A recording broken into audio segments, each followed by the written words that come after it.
मैं यतीन्द्र साहिब आपके अपने पसंदीदा यूट्यूब चैनल खुशहाल ज़िंदगी टीवी का लक्ष्य आपको किसी भी तरीके से डोमिनेट करना नहीं है, ना ही आपके धर्म, मत, मज़हब और परंपरा के खिलाफ बोलना है।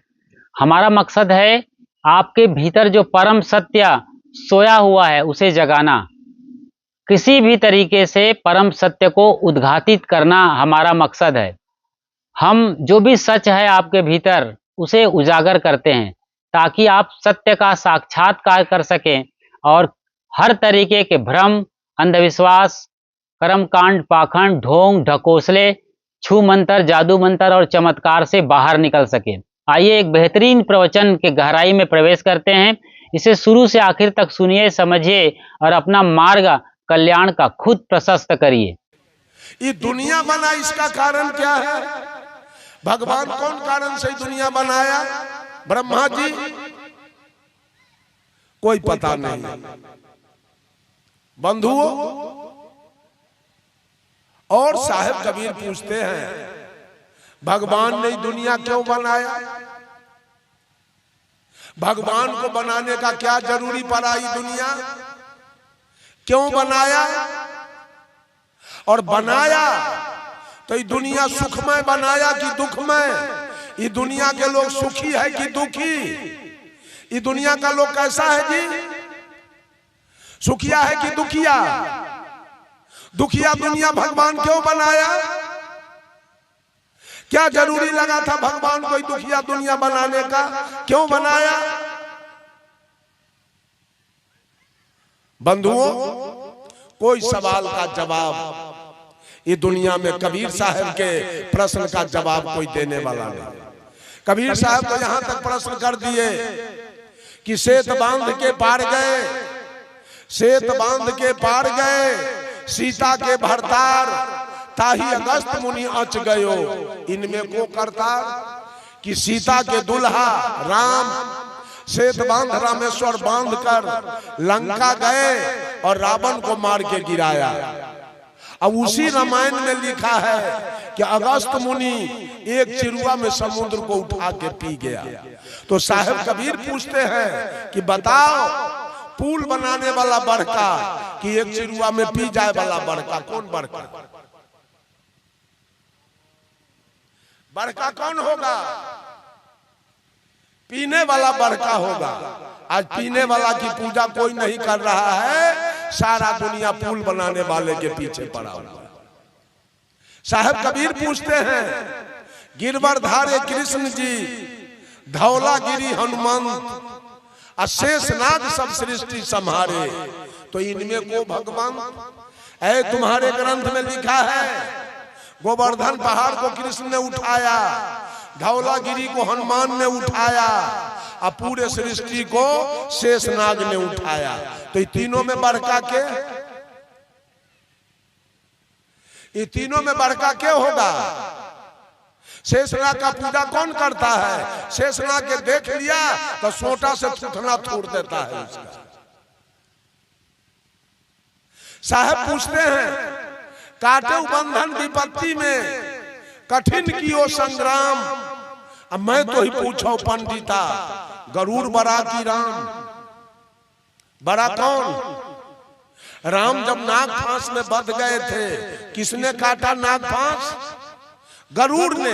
तो गरुड़ बड़ा की राम? कहां ही कोई बात का जवाब नहीं है। मैं तो यहां तक पूछता हूं, ये शिव चर्चा करने वाली महिला और पुरुष हरिंदर को कहती है भैया। अब भैया के पत्नी के लगेगी रिश्ता में? भैया के पत्नी कौन लगेगी रिश्ता में? भाभी। तो नीलम को भाभी कहना चाहिए ना। कोई रिश्ता नहीं है, हरिंदर भैया, नीलम दीदी। अगर नीलम दीदी है, अगर नीलम दीदी है तो दीदी के दूल्हा क्या लगेगा? वो कोई रिश्ता नहीं। जो मन में आवे वही धर्म है, वही मुक्ति का मार्ग है, कहीं सच्चाई नहीं। बंधुओं, जब भगवान राम रावण को मारे, रावण अभी जिंदा था, अभी मरा नहीं था पूर्ण रूप से। भगवान राम अपने भाई लखनलाल जी को कहे कि रावण बहुत बड़ा राजनीतिज्ञ था, जाकर के जरा राजनीति सिखाओ। लखनलाल जी गए तो रावण पूछा कौन है जी? कहा हम राम के भाई लखनलाल जी हैं। किधर आए हो? कहा कुछ राजनीति सीखने आया हूं, भाई भैया हमारे भेजे हैं। तो रावण कहा तुम्हारे खानदान में कोई होशियार आदमी है, विवेकी आदमी है जो राजनीति सीखेगा? लखनलाल जी ने कहा मेरे घर में कोई होशियार नहीं। कहा एक भी नहीं। कहा कैसे? तो तुम्हारे पिताजी तुम्हारे भैया राम को जो वनवास दिया वो किसके कहने पर? तो लखनलाल जी ने कहा माता केकई के कहने पर। बताओ, पत्नी के बात बूझने वाला बड़ा होशियार होता है। तो और पिताजी होशियार है जो पत्नी के बात बूझ के और जिसको राज हो रहा था उसको वनवास भेजवा दिया। अच्छा ये बताओ, तो हर माँ के कर बात बूझ के राम को वनवास दिवा दिया। कहा मंथरा नौरिन, क्या रे? नौरिन के बात बुझने वाली रानी बड़ी होशियार होती है। तो हर माँ होशियार थी कि नौरिन के बात बूझ के राम को वनवास दिवा दिया। तेसर में कहा तो हर भाई राम होशियार है, हमारा मामा कपट का मिर्गा बन के जंगल से निकला। तो कहते हो हमारा भैया सर्वा अंतर्जामी है। तो राम पहचान नहीं सके कि कौन है ये जो तीर धनुष लेके आ कपट के मिर्गा के पीछे दौड़ते चला गया। तू बड़ा होशियार है, तुमको जब सीता के रखवारी में रख गया हमारा मामा कपट का मिर्गा बोला दौड़ो लक्ष्मण, बचाओ लक्ष्मण, तो आवाज नहीं पहचाना कि भैया का आवाज है कि किसी दूसरे का जो सीता को छोड़ के तीर धनुष लेके दौड़ल तू चला गया। तू होशियार है। तो हर भाभी होशियार है, उसको अग्नि बाण से घेर दिया तुम, वो निकली का है जो हम लेके चले गए। ये पांचों में क्यों होशियार है? भजन करके मुक्ति पाना चाहते हैं, राम के भजन करके कल्याण पाना चाहते हैं, मुक्ति पाना चाहते हैं। बंधुओं, नियम को तोड़ा गया, प्राकृतिक नियम को तोड़ा गया। हिंदू मुसलमान सिख ईसाई मरेगा एक समान, और जो मर गया तो उस पर हिंदू अपना नियम लगाएगा, इसको जल्दी ले चलो श्मशान और जलावन का इंतजाम करो, जल्दी इसको जलाओ। अब मर जाने के बाद मुसलमान अपना नियम लगाएगा, इसको ले चलो कब्रगाह, इसको जल्दी दफनाओ, वो मिट्टी में गाड़ देगा। सिख अपना नियम लगाया, ईसाई अपना नियम लगाया। अब बताइए कि इन नियम से हमारा कल्याण हो जाएगा? हिंदू मरने के बाद नखबाल कराया, एक भी मुसलमान नखबाल नहीं कराया, सिख नहीं कराया, ईसाई नहीं कराया। तो हिंदू सब तर जाएगा, ये सब नरक में चला जाएगा क्या? हिंदू के मरे हुए लोग तर जाएंगे और लोग नहीं तरेगा। ये सारा पक्षपात है। साहब कबीर ने कहा पक्षा पक्षी के कारण सब जग रहा भुलान, निष्पक्ष हो के जो भजे सो ही संत सुजान। सारे लोग अपना अपना पक्ष में लगे हुए हैं। हिंदू में जा रहा है कोई आदमी, अब बिलाई अगर रास्ता काट दिया तो उसी जगह ही खड़ा रहेगा, मोटरसाइकिल आ कार जीप लेके खड़ा। एको को मुसलमान खड़ा नहीं होता है, वो बिलाई रहे चाहे सियार रहे, वो चलते बनता है तो ओकर गाड़ी उलट जाता है, एक्सीडेंट हो जाता है। नहीं, वो आपका नियम है। हिंदू लोग हाथ दिखाता है, एको को मुसलमान हाथ पंडा से नहीं दिखाता है। क्या हो गया उसको? हिंदू मंगल के शनिचर के दाढ़ी नहीं बनाएगा, मुसलमान में इसका कोई नियम नहीं है, वो कभी बना सकता है। हिंदू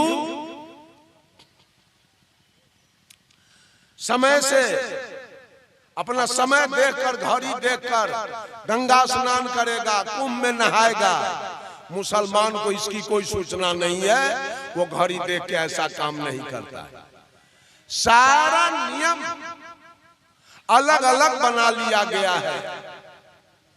बंधुओं, कौन तरेगा? हिंदू तरेगा कि मुसलमान तरेगा कि सिख तरेगा कि ईसाई तरेगा? किसका नियम बढ़िया है? कौन नियम से हमारा कल्याण होगा? साहेब कबीर सारे नियम से अलग है। साहेब कबीर सारे नियम से अलग हैं। उन्होंने मुसलमानों से कहा, मौलाना सुनो कुरान की बातें रे मौलाना, सुनो रे कुरान की बातें। जिस बकरी के दूध पिया तुम, सो है मातू के नाते। उस बकरी को गला कटावे, अपने हाथ छुड़ाते रे मौलाना, सुनो रे कुरान की बातें। कर्म तो कियो कसाई के बंदे, पाक कियो कलमाते। यह रीति उल्टी कौन सिखाई, अहमक नहीं लजाते रे मौलाना, सुनो रे कुरान की बातें। एक मालिक का सकल जीव है, कीट पतंग जहाते।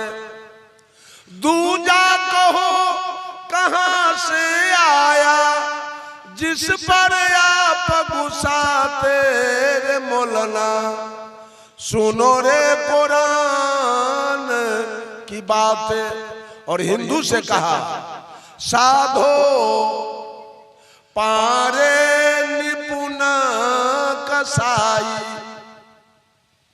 कहते हैं ब्राह्मण सबसे बड़ा कसाई है दुनिया में। करिया स्नान तिलक दे बैठे, विधि से देवी पूजाई। आत्म राम पलक में बिन से, खून के नदिया बहाई हो संतो। पारे जी निपुण कसाई। धर्म करे जहां जीवा बधा तू है, अकर्म करे मोरा भाई।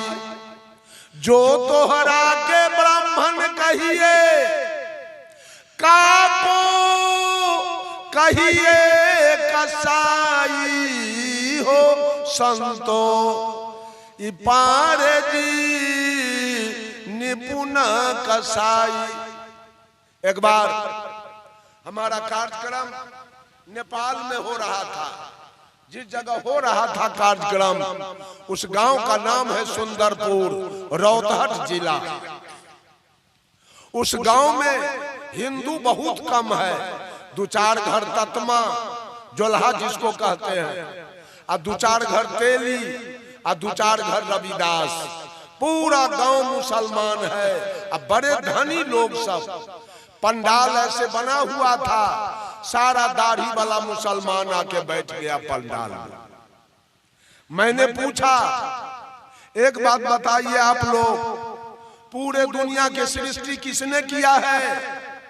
तो एक मौलवी उठा और कहा, अल्लाह ने किया है पूरे दुनिया का सृष्टि। धरती, आकाश, हवा, पानी, आग, सूर्य, चंद्रमा, मानव, पशु, पक्षी, कीड़ा मकोड़ा, सबको अल्लाह ने बनाया है। मैंने पूछा, अल्लाह जो बनाया उसमें कुछ भूल हुई कि सही सही बनाया? वो मौलवी कहा, अल्लाह सही सही बनाया। मैंने कह दिया, हमको तो लग रहा है अल्लाह से भारी भूल हो गई।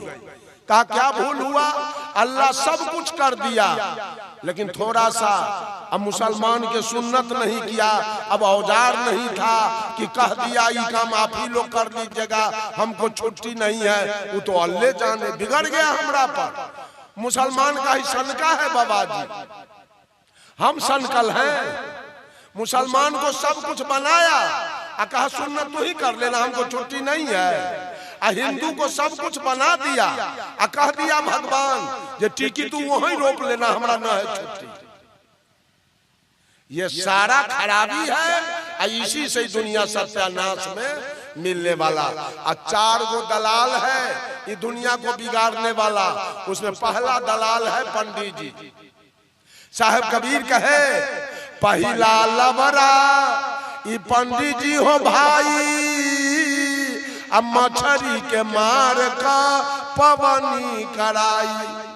दोसर लबरा मोलना रे भाई, अब मुर्गी के मारी मारी पवनी कराई। तेसर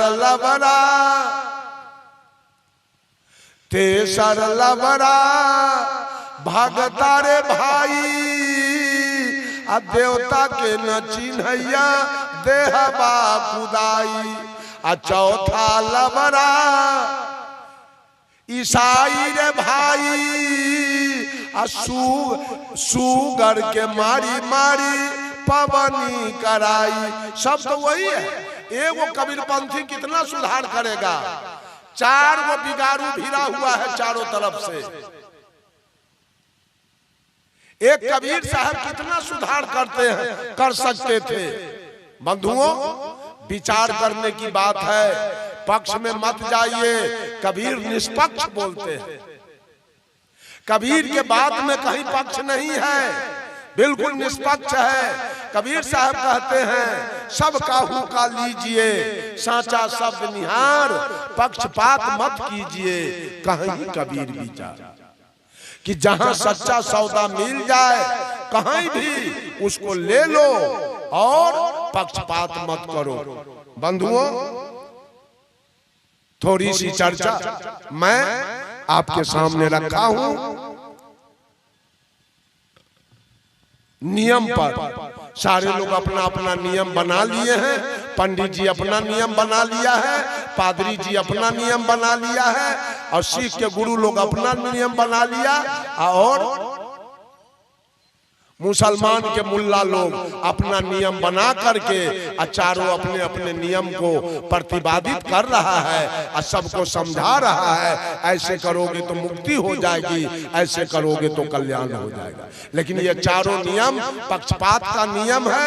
कबीर का जो नियम है वो बिल्कुल पक्ष से अलग है। वो कल्याण का मार्ग है, वो मुक्ति का मार्ग है, वो सुख शांति का मार्ग है। इसलिए आप सारे लोग विचार कीजिए, वास्तविकता क्या है, वास्तविकता कहाँ है, कहाँ से हमारा कल्याण होगा, कहाँ से हमारी मुक्ति होगी, कहाँ से हमारी सुख शांति होगी। उस पर अमल करें, विचार करें और उस रास्ता को अख्तियार करें। इन्हीं चंद शब्दों के साथ देता हूँ वाणी में विराम। उम्मीद करते हैं कि आपने बड़ी बारीकी से इस पूरे सत्संग को गहरे में लिया होगा और समझा होगा। सचमुच में आंखें खोल देने वाला ये सत्संग प्रवचन है। इसी तरीके से आप गहराई में जाकर सद्गुरु संतों के प्रवचनों को समझिए और अपने भीतर जो भी अंधेरा है, जो भी अंदर में कचरा है, उसे बाहर निकालिए ताकि आपका जीवन सार्थक हो सके और आप जीते जी मुक्ति का अनुभव कर सकें। खुशहाल जिंदगी टीवी यूट्यूब चैनल पर बिल्कुल नए हैं तो फौरन सब्सक्राइब कर लीजिए, जो कि एक बिल्कुल ही निःशुल्क प्रक्रिया है। जैसे ही आप सब्सक्राइब करते हैं आप हमारे परमानेंट मेंबरशिप हासिल कर लेते हैं, और जैसे ही बेल आइकन को प्रेस कर नोटिफिकेशन की घंटी बजा देते हैं और ऑल या सभी को सेलेक्ट कर लेते हैं, हम जब भी लाइव आएंगे या नई वीडियो अपलोड करेंगे तो सबसे पहली उसकी सूचना आपको तुरंत मिल जाएगी। मिलते हैं जल्द ही एक नई वीडियो में, तब तक अपना और अपनों का ख्याल रखिए। शुक्रिया, साधुवाद और साहेब बंदगी।